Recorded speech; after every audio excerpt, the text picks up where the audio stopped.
আসসালামু আলাইকুম ওয়া রাহমাতুল্লাহি ওয়া বারাকাতুহু। আমার আল্লাহ পাক রব্বুল আলামিন সূরা আনআমের ভিতরে বলেন, আলহামদুলিল্লাহিল্লাযী খালাকাস সামাওয়াতি ওয়াল আরদ ওয়া জাআলায যুলুমাতি ওয়ান নূর সুম্মাল্লাযীনা কাফারু বিরাব্বিহিম ইয়াদিলুন।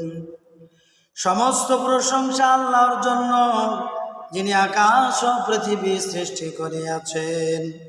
তিনি আলো অন্ধকার তৈয়ার করিয়াছেন।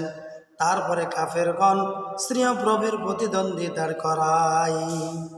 তিনি তো তোমাদিগকে মাটি হইতে সৃষ্টি করিয়াছেন, তারপর তিনি মৃত্যুর জন্য একটি নির্দিষ্ট সময় ঠিক করিয়া দিয়েছেন। তাহলে আমরা চিন্তা করি, যা কিছু হয় আল্লাহর পক্ষ থেকে হয়।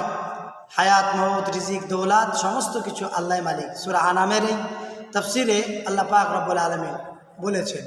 আল্লাহ পাকের লাখো কোটি শুকরিয়া যে আল্লাহ রব্বুল ইজ্জাত আমাদেরকে সহি বুঝ দান করার